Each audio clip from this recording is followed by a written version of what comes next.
When Highland Park, Michigan became a village in 1889, Woodward Avenue, its main street, was occupied by 8 farms on the west, and a racetrack with barns and a roadhouse to the east. This farm town seemed loath to change. Developers even had to build an electric trolley to entice new residents.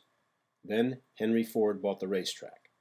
By 1913, Ford was producing the Model T with electric machinery operated by workers standing beside a moving assembly line. Highland Park became the fastest growing city in the world. The census of 1910 recorded just over 4,000 residents. By 1920, the newly incorporated city had more than 40,000, and in 1930 the figure was 52,959.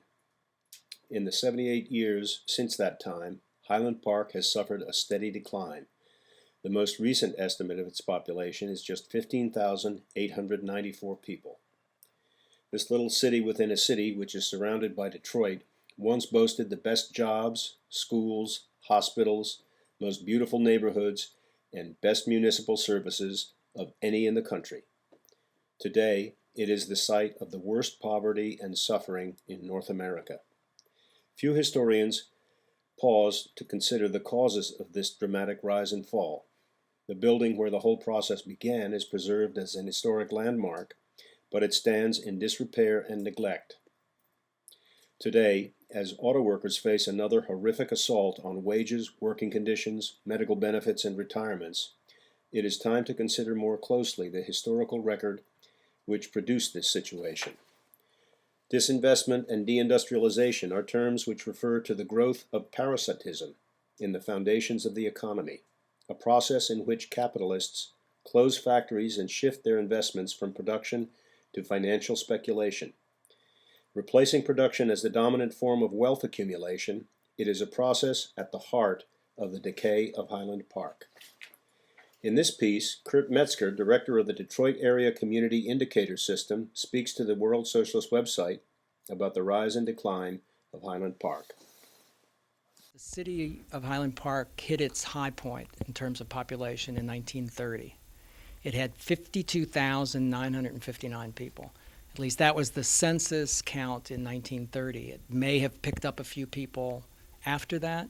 For instance, the city of Detroit actually hit its high point in 1950 and probably gained a few people in the early part of the 50s, but by 1960 it already had started to drop, and in Highland Park's case, it had started to drop by 1940. The 40 census was lower than 1930. The latest estimates, which the Southeast Michigan Council of Governments, a local agency, does monthly estimates, they've got it down to 15,894 people. So we've gone from almost 53,000 to just under 16,000 over the course of, 78 years. So it's been a steady decline ever since it hit its high point in 1930.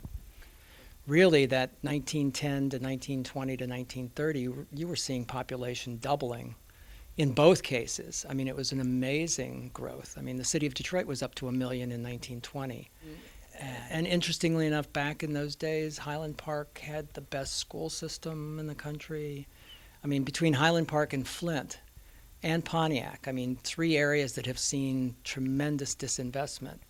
They were at the pinnacle of community education. Their school systems were tremendous. They were in the top in terms of income.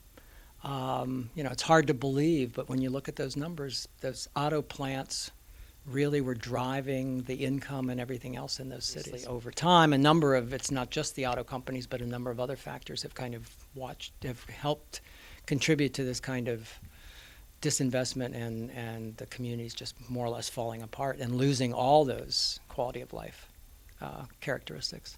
In 1970, the estimate there was that there were 34,000 jobs in the city of Highland Park.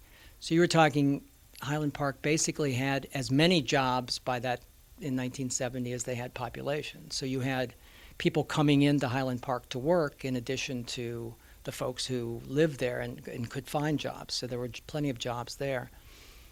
By the latest estimate was 2005, the number of jobs in the city was it was just about 5,400. The population in Highland Park didn't drop drastically between 30 and 50. It started to drop, but maintained a pretty much of a level. It just wasn't growing. After 1950, you saw the city of Detroit, Highland Park, Hamtramck, that whole inner core population started to leave. We started that whole sprawl. The people started to leave. Shortly thereafter, the Eisenhower administration came along and built the expressway system, which went right through a lot of communities, particularly in Detroit. You lost Black Bottom, right. The whole black, those very vital black neighborhoods that had all the businesses and everything, but because they were, minorities, you just plowed through those communities with the highways, and the communities never came back. I mean, this was repeated over and over again. But the highway system then allowed people to live further and further out and commute back in, and the jobs were still in Detroit and Highland Park back in 70. So people were living in the suburbs and commuting in to work. Shortly thereafter, you had businesses starting to follow the population. You saw, Ford close their place, but you saw Chrysler then close up in Highland Park and head up to Auburn Hills. And Highland Park got nothing for it. And so Highland Park has seen that kind of business loss, and what's happened is the people with the wherewithal to leave have left, and what you've been left with is a largely African-American city. I mean, it's 94% African-American, maybe even a little bit higher now. Very poor, uneducated, very few skills, and there are no jobs locally. And the city of Detroit's poverty in 2000 was 26%, down from 32% 10 years before.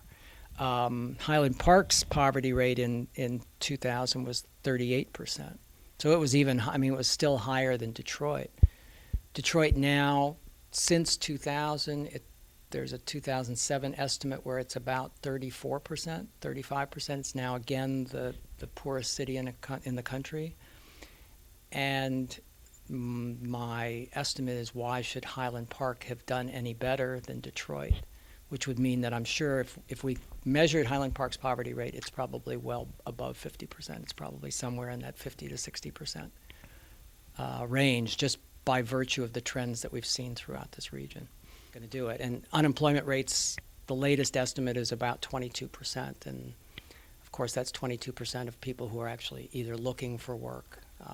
We've got so many people who have the so-called discouraged workers who have kind of dropped out of the labor force. So it's probably at least double that, I would think. I can't imagine how bad the problem is now. I don't think we even if you get numbers, you've got to figure that it's much worse.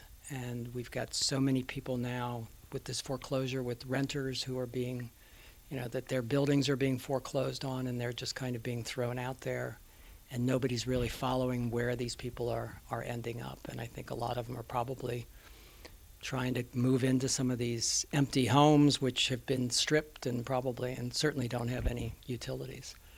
So it's as bad as the problem is. I think it's any estimates would really underestimate what the real numbers are. So it was interesting even with this latest election, we never talked about poor. We talked about the middle class. And everybody aspires, if you ask people, we're all part of the middle class, although nobody can define what the middle class is. But there wasn't, outside of redistribution of wealth kinds of discussions, we really didn't talk about the poor. We didn't talk about education needs. We didn't talk about workforce and skills and how do you bring people up